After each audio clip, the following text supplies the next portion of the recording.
Hello guys and welcome to my channel. So if you watch my previous video, I'm pretty sure that you guys were able to get to legendary crafting in no time. So this video is for you guys to know where to get the resources to farm the rainbow gear, and what are those specific pieces of gear that you want to focus on. And also it is important that you guys know which ones you should be upgrading. So let's just go ahead and get straight to the topic, guys.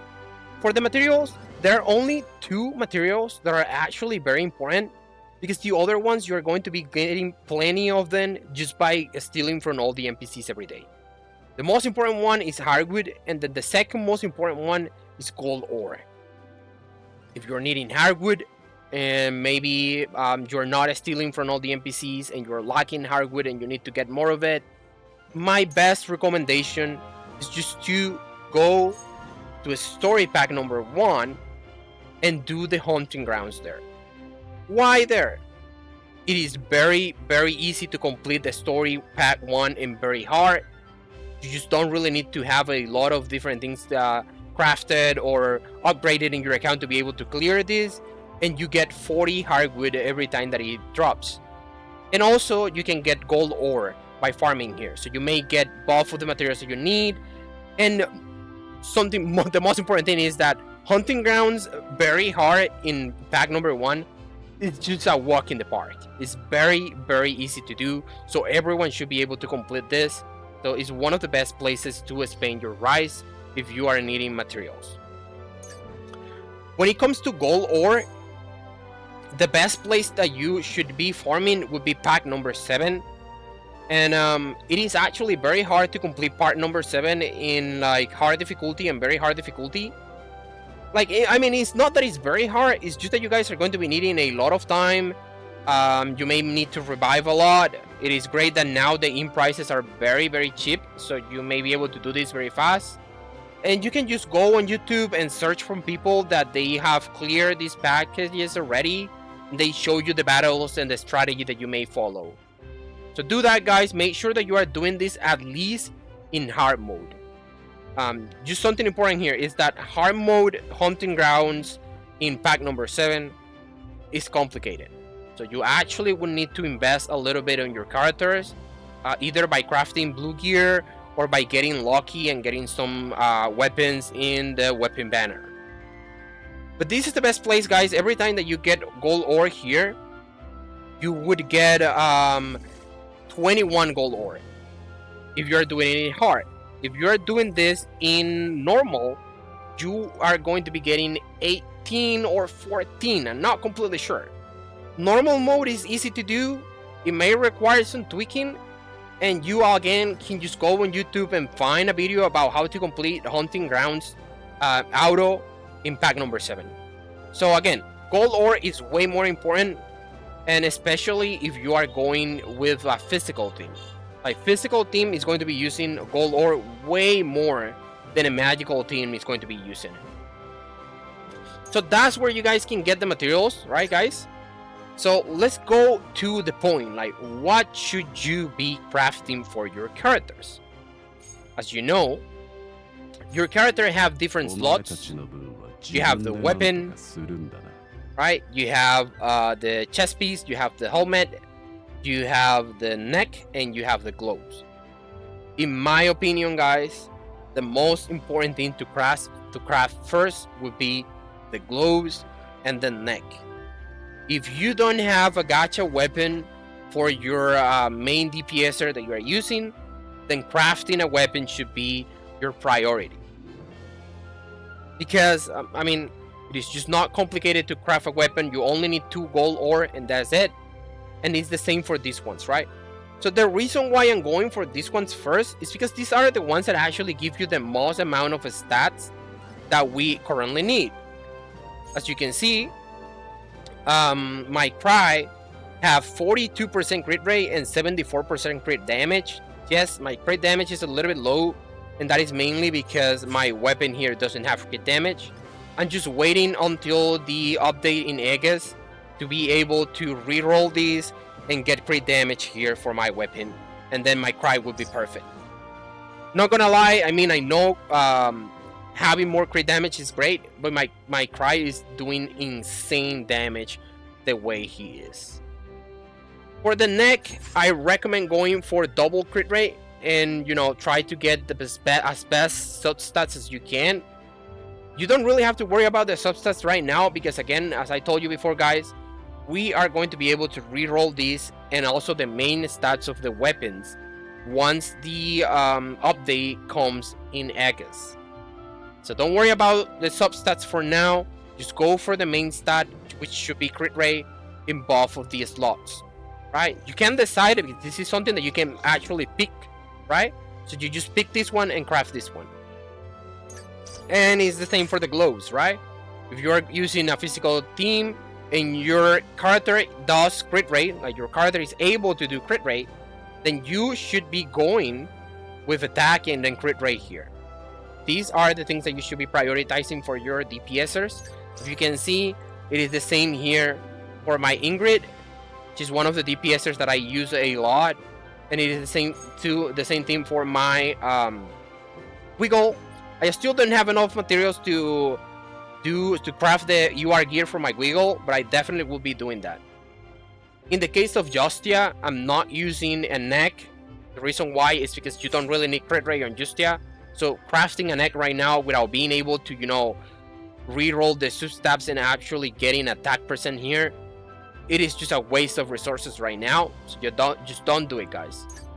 But the gloves, you can go for the double attack percent ones on Justia. And again, I'm just waiting to be able to reroll these and get more attack percent or flat attack here. For the weapon in Justia I have for weapon, I'm just waiting again, being able to reroll these and being able to reroll these to get attack percent and to get a lot of attack percent or flat attack here. But basically that is it, right? If you are running a physical team, your focus should be the neck and the gloves, because those are the ones that are going to be giving you the most of the substats that you need to get your characters to a decent amount of crit rate. And we should not be crafting any armors so far because we are not able to reroll the substats. Right? Once we're able to reroll the substats and we are able to change, then right, we can just see the probabilities here. And we can see, right, like for the gear, what are the amount of stats that we actually can get for a specific gear, right? Like for example, here you can see, like, this is the sub option probability for physical, right? Like you can get 15% HP, right, in the weapon. You can get 50% HP in the globes, right? So this is the amount of HP that you can get on each of the pieces. When it comes to magic, right, it is showing you everything that you can get here. So all you have to do is just wait until we are able to re-roll the substats. Those ones are the main stats, right? And let me see if I can find the sub options. Right, here are the sub options that we have, right, for it when it comes to magic. This is the amount of attack that you can get, 5%, right? Attack percent here, defense, and you can see like magic resist, crit rate, crit damage, right? It is just a matter of waiting until we are able to reroll those stats, and we will be able to get our gears to a better state. Right now, it is just not necessary to go for any armor or any headpiece because we are not able to, you know, actually get a good amount of stats from them unless you are really lucky or you don't really have anything else to craft.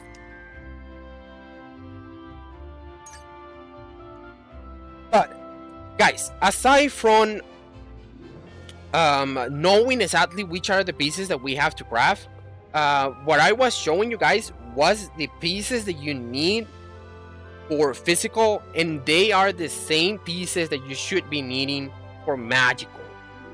The good thing about magic team is that most of the magic characters don't have a signature weapon, right? So you may go with crafting signature, like, sorry, ultra rare weapons for your magical teams. This is my magic account, and as you can see, I have crafted like 3 of these staff for my main magic units that I'm using, and the other thing that I'm crafting is just the rings. As you can see, I'm crafting a ring here, I'm crafting a ring here, and I also crafted one for him, but there is an issue with some of the ultra rare gear that you get, and that is what we are going to be talking about now.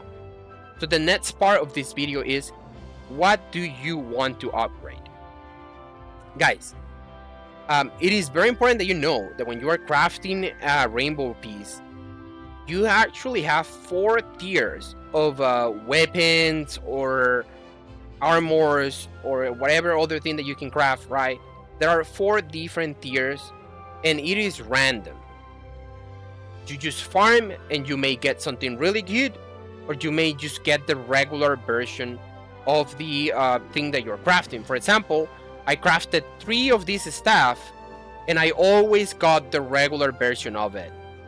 I crafted 3 of these rings, and I always got the regular version of these 3 rings. No, I think that this one is high quality actually. So it is very important that for now, I mean, you may actually just really need to use these pieces, even if you get the regular one. But the whole point is that we actually should be going for either exceptional gear or legendary gear. We actually can see that here. Like, for example, we can find everything here in the collections, right? Let's talk about the gloves that I crafted. It's way down here. Okay, for gloves, right? Normally you would get this 10% magic attack and 3% crit rate, but if you are able to get legendary, you actually get double the amount of stats, 20% magic attack and 6.66% crit rate. This also gets to a higher amount of stats once you get it to +9, and these also would cost you way more gold to get it to +50. So guys, you should be only leveling up either exceptional gear or legendary gear. But for now, if you really need a piece, if you think that you really are going to be getting an upgrade, even if you have a regular piece, then go ahead, upgrade it, and later on you can just dismantle it, and you can use then those materials that you get by dismantling it just to refine the better pieces that you get. So just don't go over the board and then spend a lot of refinements on these ones. Just make sure that you're using your refinements for ultra rare, legendary, or exceptional gear. Like, a good example of this is that you can see that my Jaden has a legendary blue piece here. Legendary Knight's Bracelet. And even if I were to use this one, which is a high quality ultra rare gear, I'm getting less crit rate, I'm getting less magic attack, and well, I'm losing crit damage because this one has double substats of crit damage. So that's not something that you should be taking in consideration. But you can see here, right? It is a little bit worse than a blue legendary. So keep that in mind, guys. You may get away just by crafting a lot of legendary blue gear, and you are going to be getting a lot of stats. And then you can use, craft UR gear, and once you get exceptional or legendary, then you spend all your gold leveling those up. Guys, I'm hoping that my guide was good enough, that you guys were able to get additional information, and that you avoid some mistakes that we may do while leveling up our gear and crafting new gear. Thank you so much for being here, and I will see you in the next time. Guys, let me know if you want a new guide. What would you like me to talk about? PvP, physical teams, magical teams, and I will deliver. Just leave a comment, like and subscribe, I would really appreciate that. Peace.